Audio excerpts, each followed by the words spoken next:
Go. All right, first question. I am fully vaccinated. Do I still need an N95 mask, or is single layer mask sufficient protection? I'll take a shot at this one. The shorter answer is you don't need a mask at all if you're fully vaccinated, because you are protected, and the vaccine has great efficacy against preventing the most serious conditions, which would be hospitalization and obviously premature death.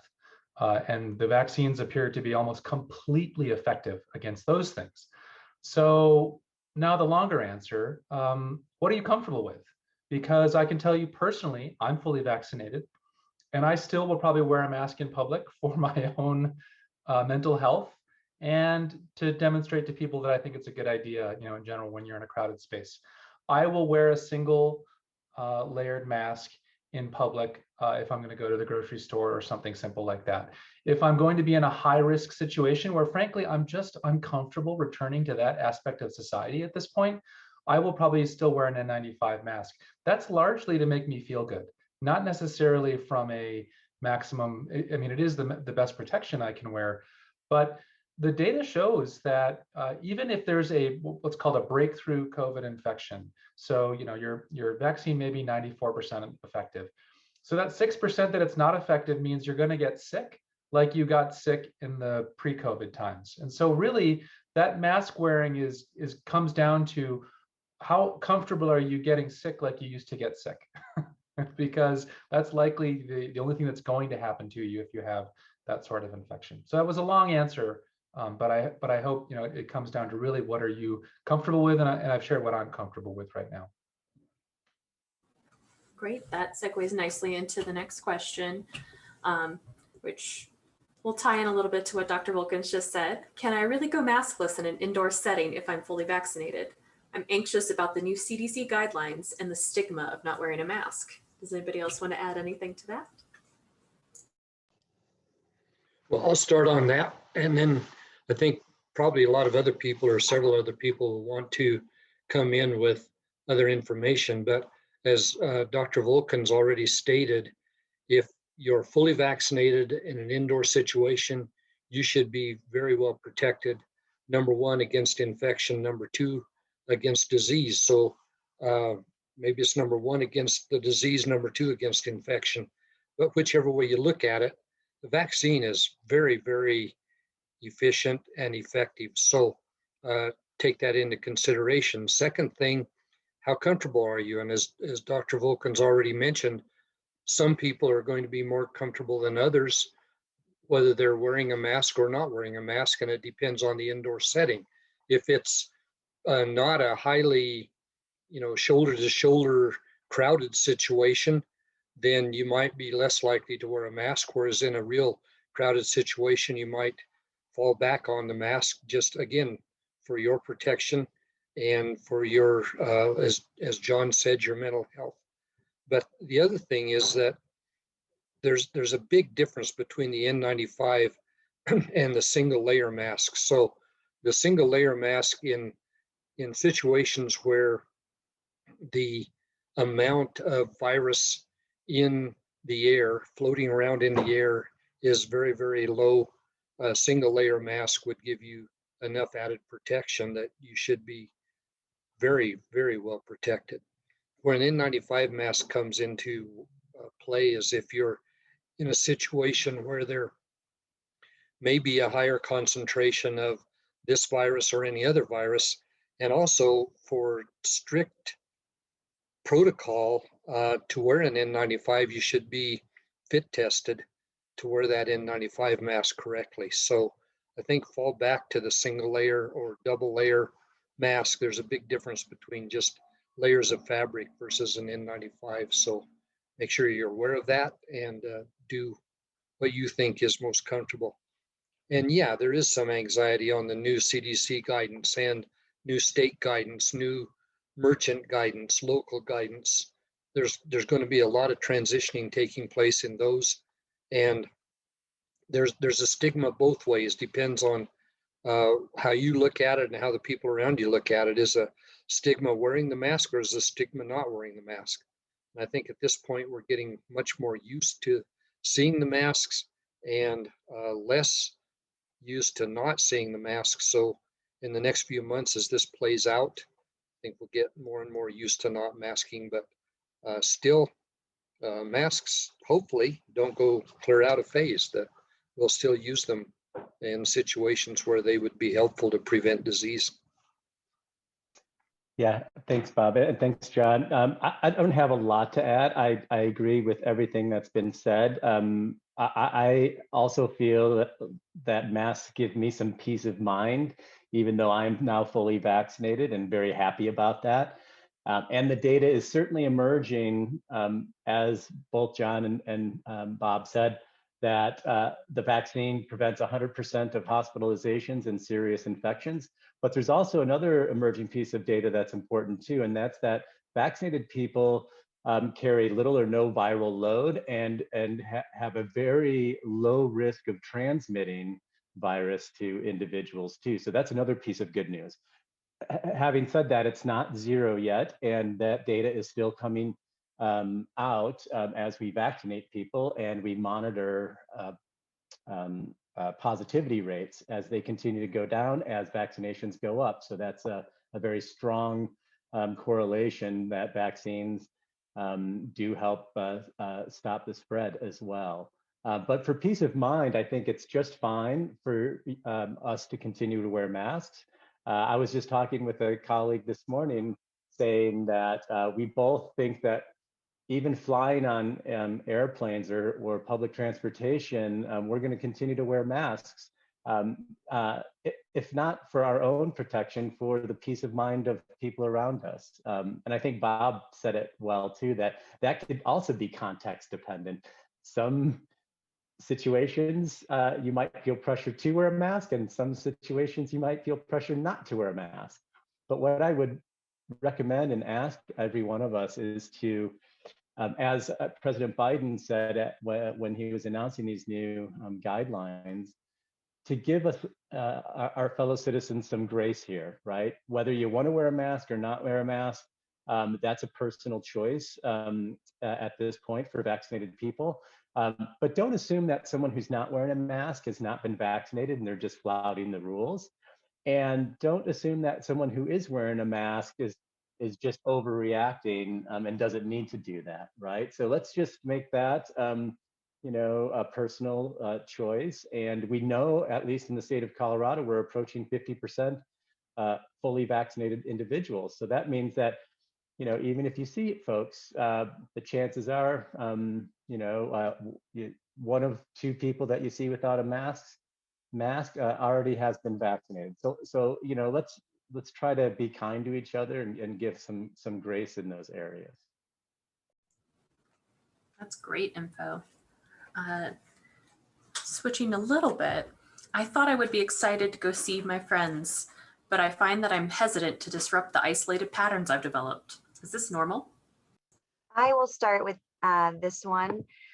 I think that's totally normal.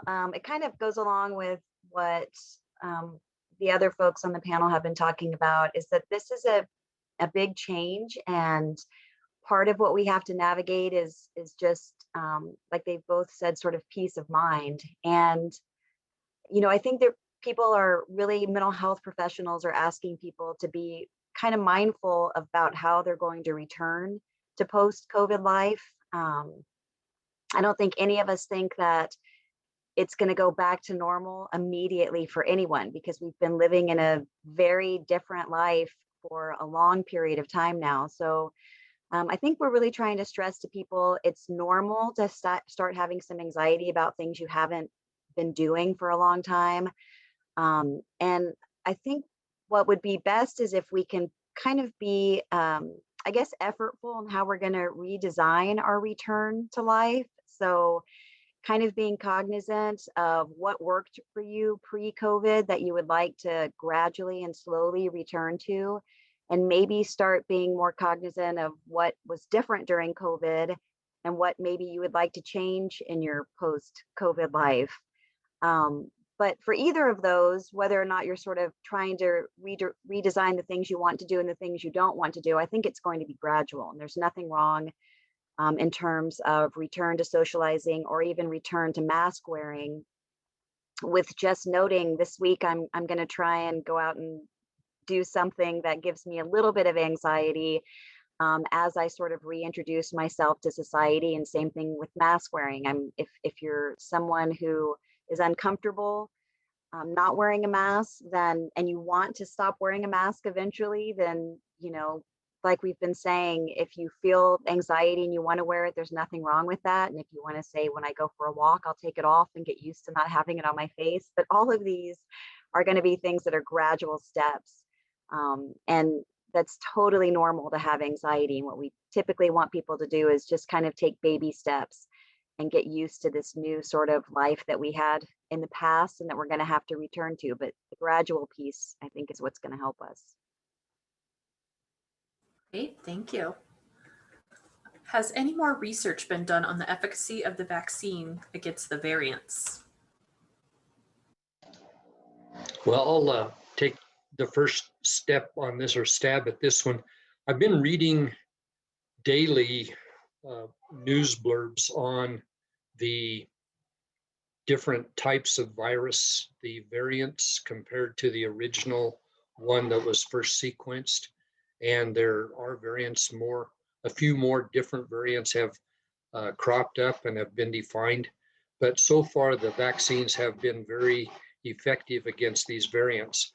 And you see that some of the variants seem to be more highly transmissible or may cause a little bit more severe disease. But when we look at the vaccine, they're still effective against the variants. So that has held up. I hope it continues to hold up. I think we've addressed this a little bit in some of the previous panels, but as more and more data come to the forefront, and as more of the variant sequences are analyzed, it still appears that the vaccines are working well. One of the things that is really different and unique about the first two vaccines that came out is that the way those vaccines were developed, they can also be changed fairly quickly compared to the traditional mechanism of developing vaccines. So even if a variant does show up that appears that is going to be outside of the vaccine, then the vaccines, at least those first two, could be changed fairly quickly and get other antigen determinants into the vaccine and help protect against new ones as they show up. Yeah, as usual, not a lot to add to Dr. Ellis's answer. I totally agree. One thing to watch for, right, is if there a variant does arise that does escape the vaccines that we have right now, is to see if, and I'm sure that the WHO and the CDC are looking at this. And an example of this would be the awful situation that's occurring right now in India, the low vaccination rates and the emergence of variants there. So one thing that these health organizations are going to be looking for is a rise in the number of vaccinated people that are starting to come down with infections again, right? So if these folks start to have COVID-19 infections, another sign would be if it's serious. We've already discussed that there's usually people who are vaccinated that do get another COVID infection. It's mild and it doesn't require hospitalizations. If we start to see a rise in the number of vaccinated people contracting COVID, and some of those folks start ending up in the hospital, for example, they will be tested and they will likely be assessed for a variant. So they're looking for a new strain of COVID-19 or SARS-CoV-2. And if that's true, then they'll start putting the pieces together to say, look, this variant seems to be emerging in a population of vaccinated people. That would be a very strong evidence that we may have a variant that now has escaped vaccinations. Having said that, there's absolutely no indication that that's occurring. If you look at the vaccination rates in the US and the infection rates in the US, vaccinations keep going up and the new infections keep going down. And those infections are typically isolated to folks that are not yet eligible for the vaccine. all of that is really, really good news and great signs. But just this, watch the news and see if you start to see stories of big populations of vaccinated people starting to get sick and more seriously sick. That might be an indication that we've got a variant that's escaping the vaccine. Great, thank you. I think we've touched on this briefly before in previous panels, but what is the effect of sunshine on the virus? Is it possible that we will get a double whammy this summer with vaccinations and returning to outdoor activities and eliminate new infections? I'll take a quick stab at this one. The evidence is that sunshine is harmful to the virus, so that's good. Also, there are oxidants in the atmosphere, like ozone, that tend to be elevated in summertime, especially in outdoor air, and those are also harmful to the virus. So there is suggestion that an increase in those things, and obviously outdoor type activities where people are less confined indoors and outdoors, all of those should lead to improvements, or increases in fewer infections, or fewer infections overall, I guess is the best way to say that. And yeah, what John has said is absolutely correct. But what I think is going to be a real test on this is the Olympics in Japan, and where we have, it appears that there's not going to be a lot of crowd involved there, but we will have people that are athletes that are somewhat going to be competing next to each other in certain events. So we'll see what happens there. Whether they are required to do some type of masking or not, I have not seen that, but let's wait and see how that works out. We've got some other events that are taking place already. I don't think anything as far as athletics are really back to normal yet at all, but that's one place that we can watch and see what happens. And I'm happy for the sunshine too. I think we all are, especially with all this rain recently. With how many fewer colds and flu we saw this winter, should we just resort to seasonal mask use and reducing our contact outside of household members? Would limiting contact affect people's mental health, especially during the holiday season? Well, I'll jump on that one, and I think it'd be a really good idea to look at this in the future. From the influenza standpoint, the amount of flu per 100,000 people across the US has been really dramatically lowered. Now, I haven't seen, and maybe somebody else has, if so, please jump on it, but I have not seen if the strains of flu, the mutants of the flu virus that are circulating around the world are less virulent this time around. Is the vaccine more efficient, or in fact has the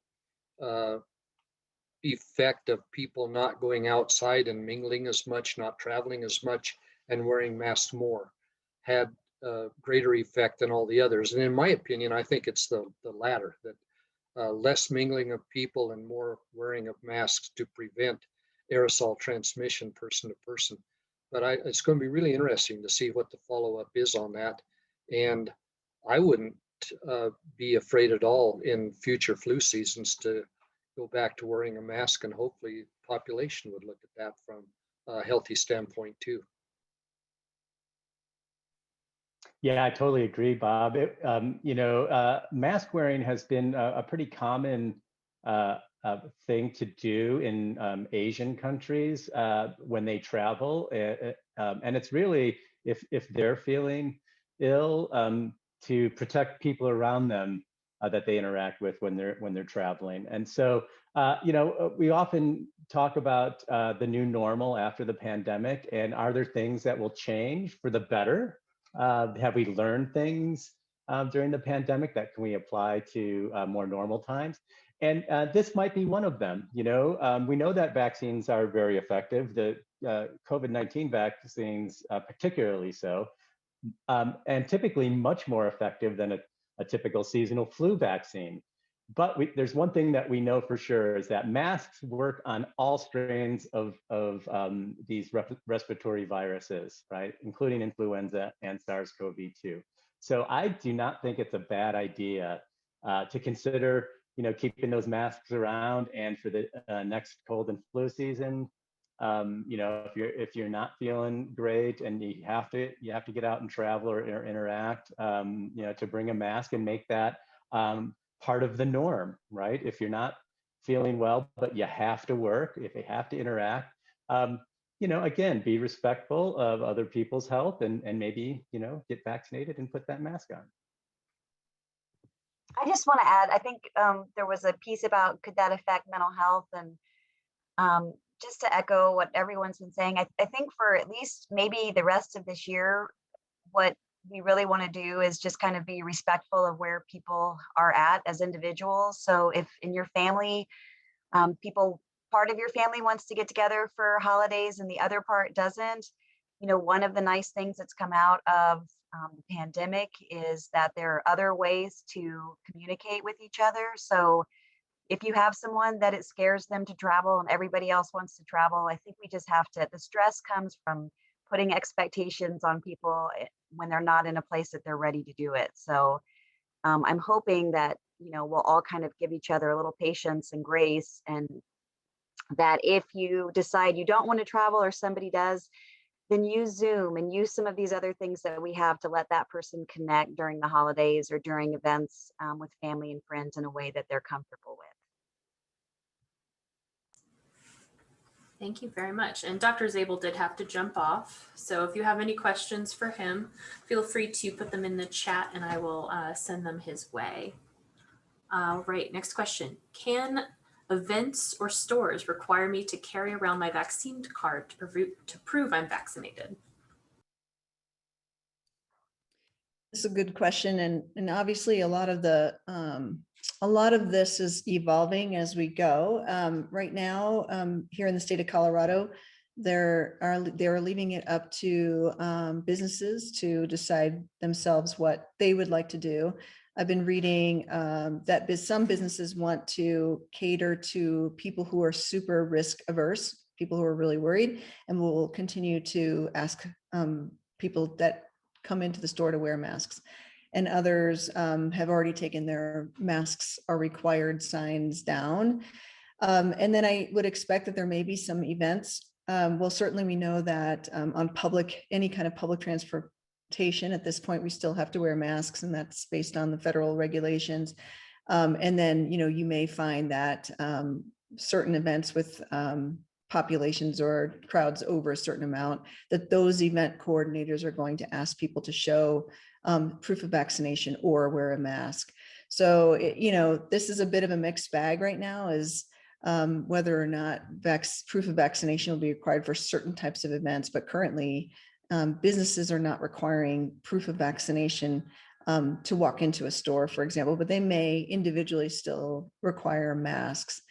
I think the big shift now is to think about it from prior to COVID.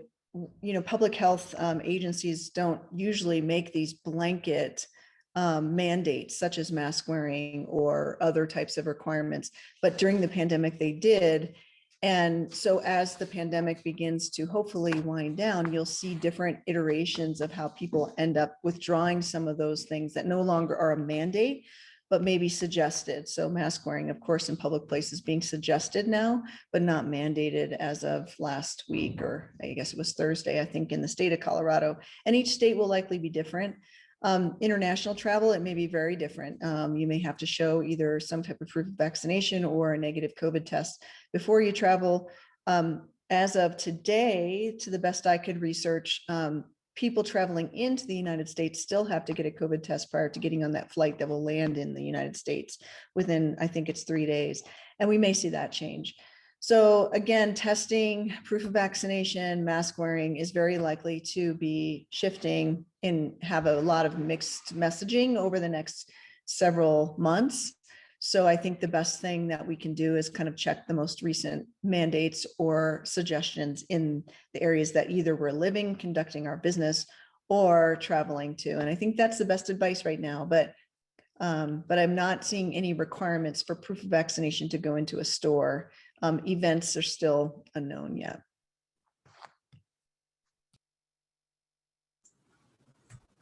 Thank you, Dr. Earhart. My mother is in an assisted living facility, and I can't help but continue to worry about her in the future. What steps can nursing facilities take at the beginning when things like this inevitably happen again?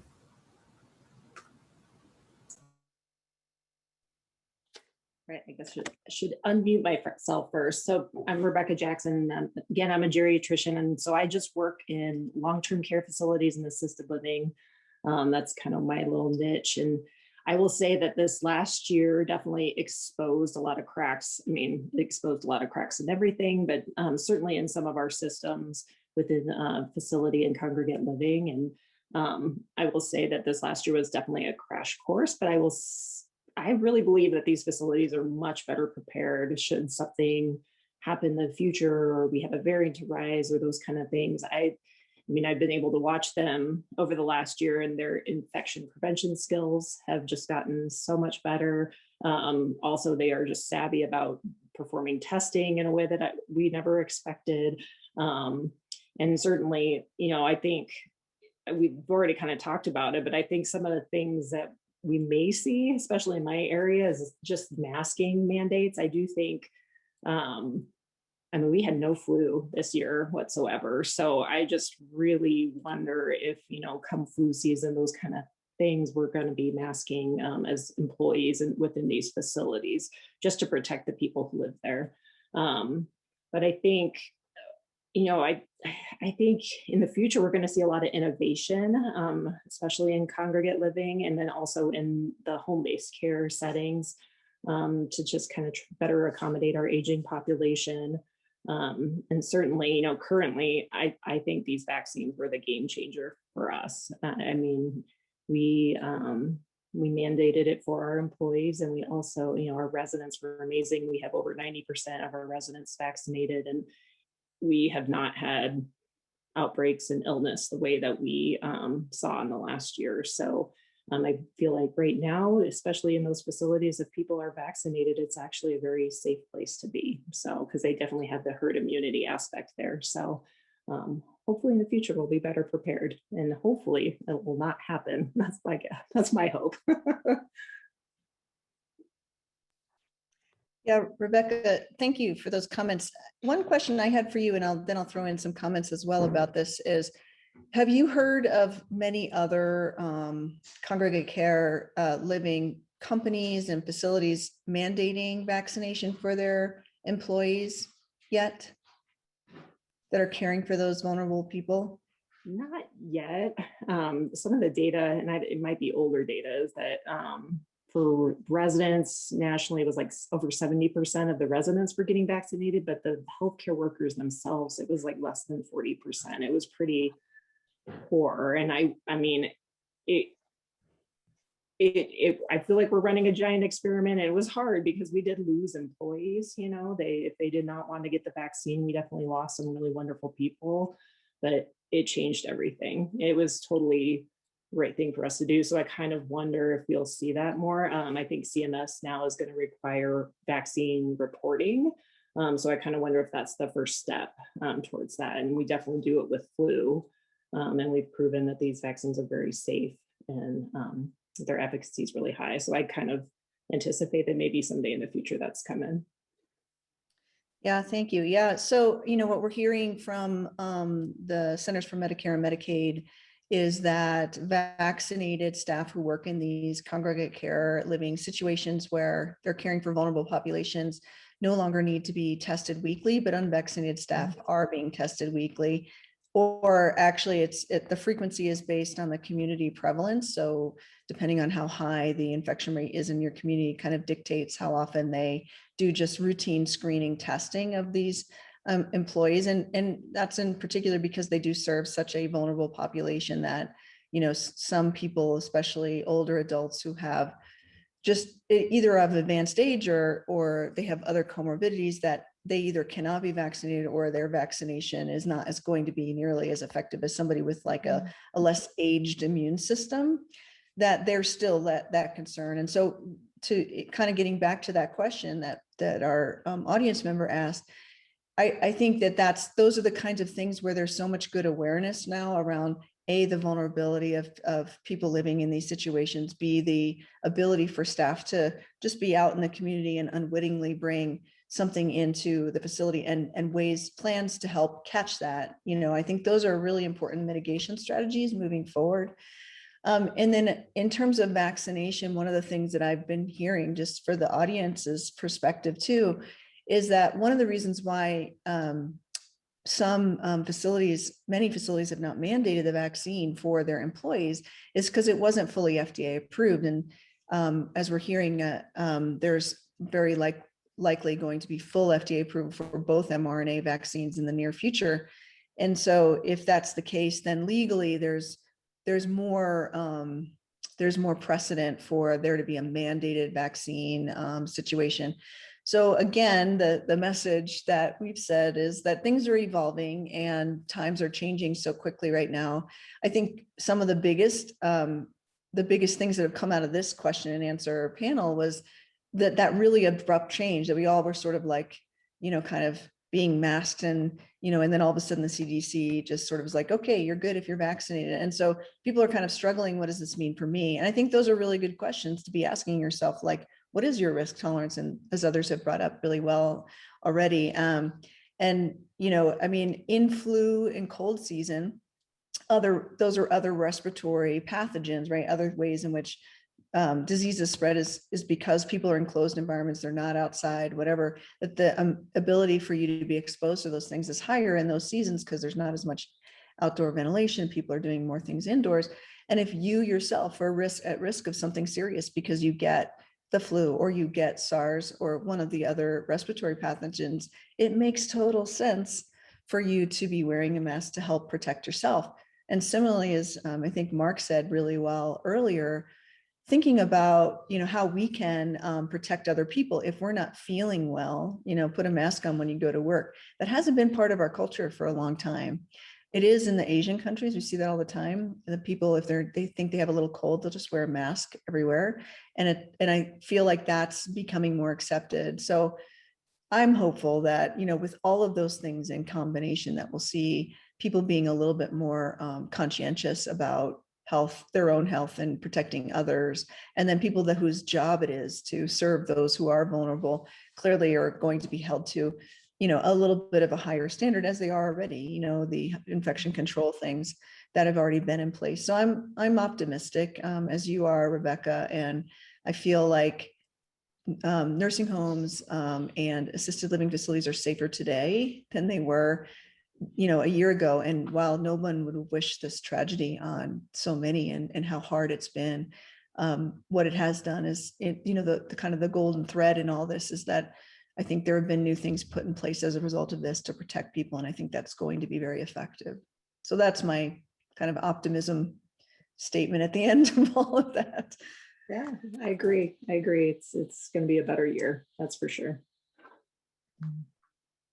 If we're done with those questions, I have a couple other tidbits of information that I found just today going through some news releases. And these were from ProMed, which is not network news. It's definitely medical type news. And one of those had to do with the neutralizing antibodies. We really still don't know what about boosters, how long the immunity lasts, things of that nature. But a study in Austria that was a fairly small study, only 34 people in it. They had all been vaccinated, and they were testing the antibodies that those people had for up to a 10-month period. And they found that a little more than 3/4, almost 80% of the people in that study still had adequate levels of neutralizing antibodies post-infection to protect them against recurring infection. So I thought that was very promising. I'd like to see it with thousands of people rather than 34 people. And I think those studies are going to happen. The other one, that was another fairly small study. It was more people were involved, but still not many thousands. It was a few hundred. That people who had actually been infected, only 0.1% showed any evidence at all of reinfection. And sometimes that was just a positive swab. It wasn't disease. If they did show evidence of reinfection, it was very, very minimal as far as any disease at all was concerned. So back to efficacy, Operation Warp Speed, we'd never seen that done before. It was successful.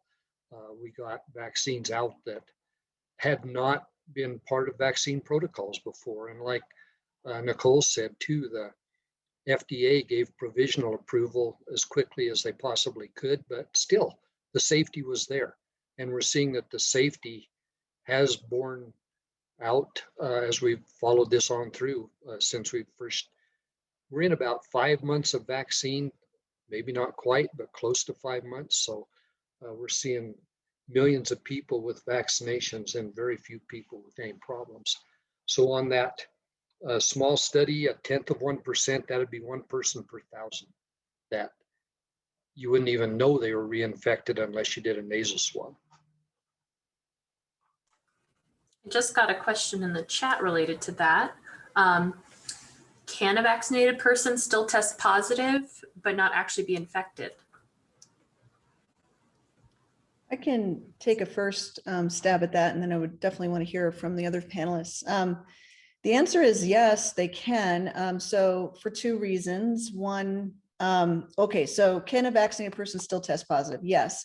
If you are not fully protected, you can test positive. So if the vaccine wasn't as effective in you as it has been across the whole population, which is 95, 98%, and that vaccinated person could be positive and still asymptomatic. But the question I think that the person was getting at was, can they still test positive but not actually be infected? In other words, can there be a false positive, I think is what the question was around. And the answer to that is also yes, because there's no test that's 100% accurate and specific. So can false positives still occur? Yeah, they can. So just like everything, there's just not 100% certainty or complete black and white situations. The likelihood is if a vaccinated person tests positive, but that positive rate or the level of positivity is quite low, which typically you have some sense of that on a PCR test in terms of what the number of RNA copies or the number of viruses that that person has is generally relatively low. And the other question that's still a little bit unanswered is, in that scenario where someone actually is infected but has such a low level of virus, can they infect others? Evidence is pointing to the fact that the answer to that question is no, but again, it's not been completely answered yet. And so once again, there's the likelihood that you'll ever be sick or hospitalized from COVID if you're vaccinated is very, very low. And there's still possibilities that you can be infected, but not actually infect others. Again, there's still some unknowns here that I think we'll have answers to in the near future, but still don't yet completely. And a couple more. Oh, did anybody else have any thoughts? Again, a couple questions in the chat. What are the risks and benefits of someone who is currently taking immunosuppressive medications like prednisone getting the vaccine? I think that's a good one for you, Rebecca. Yeah, I mean, I would definitely talk with your physician about if it's right time, because we've had some like cancer patients, different things that they work with their oncologist on the right timing for their vaccine when they're healthy and doing well.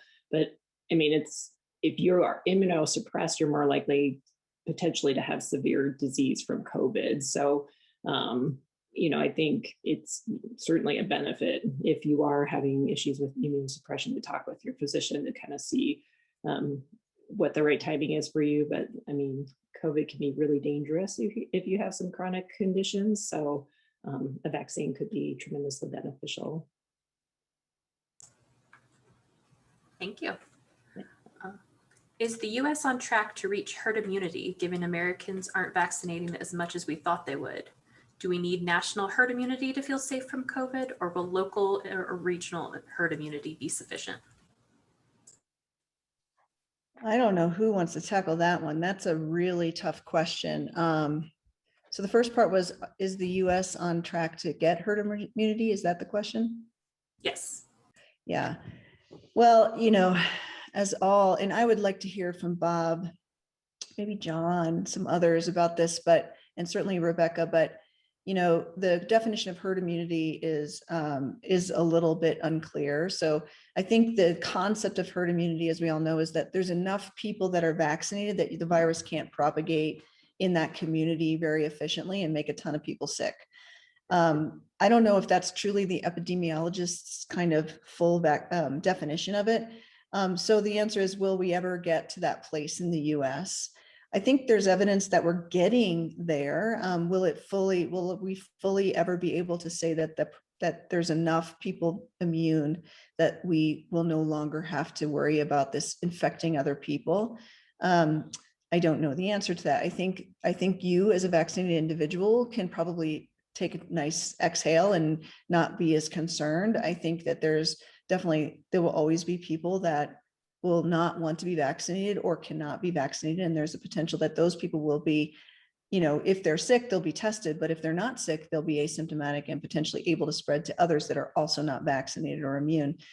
So, I don't know what the goal really is here. I mean, we'd like to say that we'll get to a place where the risk of this is very, very low. I think we're starting to see signs of that, given that we have a pretty high vaccination rate in our country versus other countries where the vaccination rate is lower. So we can already see that benefit across large populations of even this many people being vaccinated.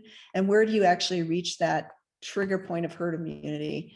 And I don't know that we know that. And I wish that I had more expertise in this area, but that's just kind of my non-epidemiologic expert opinion, because I'm not an epidemiologist.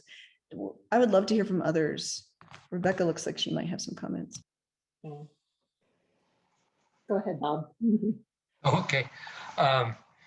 Yeah, what Nicole said is really the whole crux of the matter. And that is that I don't think we can set a certain percentage and say, okay, we've reached X percent, we've reached 70%, we've reached 75, we've reached 80. Bam, we hit herd immunity. That's really not the way it works. It's exactly what she said in getting the amount of circulating virus down to the level where almost nobody is becoming infected with it. Will we ever reach zero infection? I doubt it. But I think that we're going to get to a point, and I was hoping we'd be there this summer, but it doesn't look like it. If people are starting to back off on the vaccination, the thing we've got to take into consideration is the people who had active infections and the people who had followed through with their vaccinations or had vaccinations without an infection. The sum of all of those should be what adds up to the herd immunity. And we've seen that this virus is fairly transmissible. It's not nearly as transmissible as measles virus, but it's more so than a lot of other viruses. And until we get to that upper level, and I would throw out somewhere around 75% just as a benchmark to look for. Whether that's accurate or not, don't hold me to it.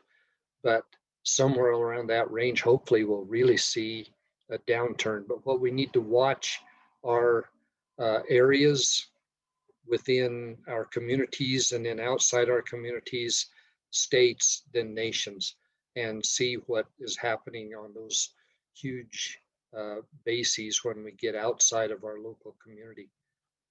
Again, as I stated back in January, it also depends on where you are. We don't have as dense a population here in Fort Collins, Larimer County, adjoining counties, as there is in Denver. We don't have nearly the density of population that there is in New York City.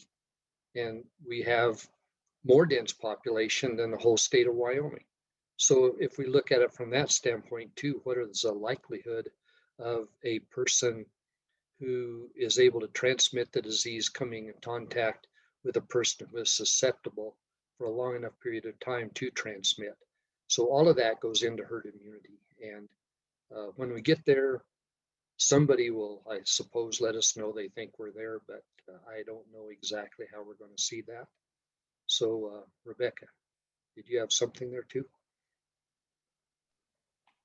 I don't know exactly what the marker is. I've heard 70 to 80% as well. So, I mean, and I think we're just lucky we got as many people vaccinated as we did before the variants came through. You know, that was a very fortunate thing. So yeah, hopefully, I mean, hopefully as more people are able to see that their friends and neighbors have gotten the vaccine and that they've done well, that the hesitancy might be overcome and that, you know, we'll be in a better place. And I mean, it's great they're expanding it to kids, so 12 and older, and hopefully by the fall it'll be even younger. So I hope we get there. And I really, I see people, groups of people that I know, certain groups, that among certain groups, a lot of people, you know, the higher percentage are vaccinated and happy to be vaccinated. Then you look at another group and it might be people in the 70, 80-year-old range that are highly susceptible to really bad disease if they do get it, you know, 10 to 50 times more at risk than somebody in their 20s and 30s if they get the disease, as far as really bad outcomes. Say, oh, we're not getting it because we don't trust it. Well, why not? I mean, you know, maybe a year ago that might have been valid, but it's, in my opinion, certainly not valid now. And people are afraid of needles. I guess some people are really afraid. If they're so afraid of needles that they want to trust their luck, I guess we can't coerce them into it. But the needles that are used now compared to what they were used 60 years ago, you don't even hardly feel it. So I don't think that's too good of an excuse. But anyway, I think we've heard all the excuses.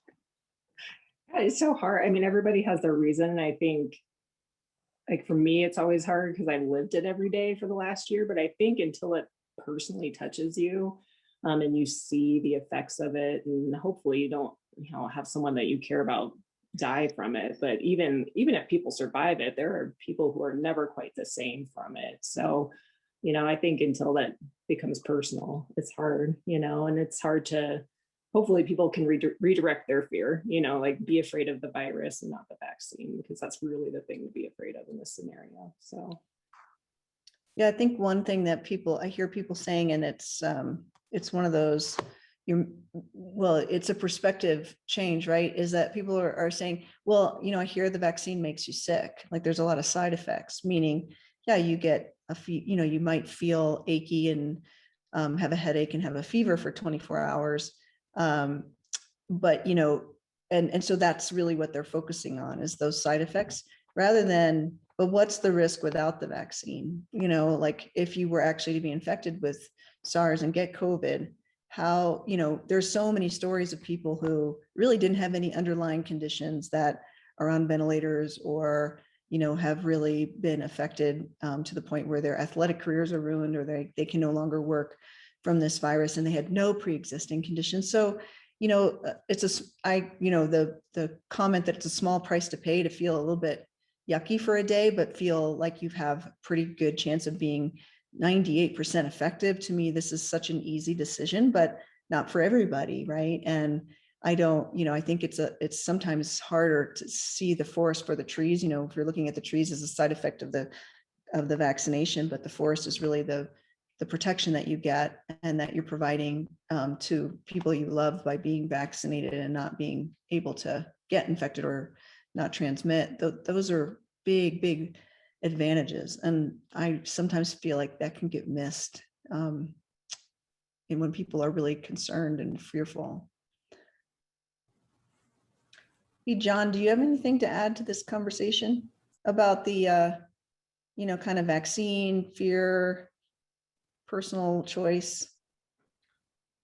I don't know if I can add much to the psychology or sociology. I would say on the herd immunity, you know, it's unfortunately going to be a while, because 15% of the population isn't eligible yet to get the vaccine, and likely won't be until later this fall. And all signs point to that happening, but we can't, you know, predict when that future will happen. And so right now our target is 85% for the whole country. So we're actually doing a pretty good job. You know, there is a lot of news about vaccine hesitancy, and that's real. But remember, the best we could get to right now is 85%. And so, you know, think of it in those terms, as we're still actually doing a pretty good job in this country. That's really helpful. And I think we're almost out of time, but before we go, Deanna, do you have any comments about this conversation about hesitancy? You know, I think when people are anxious, that doing something like it feels it's easier to do nothing. So if you're anxious and you're not sure which way to go, the idea of course, I'm a huge supporter of vaccination, so I don't want to make it sound this way, but if you don't know and you have fear, the idea of going and injecting something in your body for people, I mean, just to show them some empathy if they don't know how it works or they don't know the science and they read things that say it can make you sick and here's all the horrible things that can happen. The idea of actively going and getting it to them feels more risky than just doing nothing. At least it's not an action they took, even though we just talked about how that's really naive because by not doing it, it is an action. But I think it feels more like you didn't go out of your way to go do this to yourself. So it just feels more comfortable. So I'm not supporting it, but I understand how the idea of actively going and getting it might seem like you're buying in when you're not really sure or you have hesitations about safety. Really good point. Yeah. Well, I know Allie's going to want us to wrap up here because we're right on the hour or the half hour. So Allie, do you have any closing comments?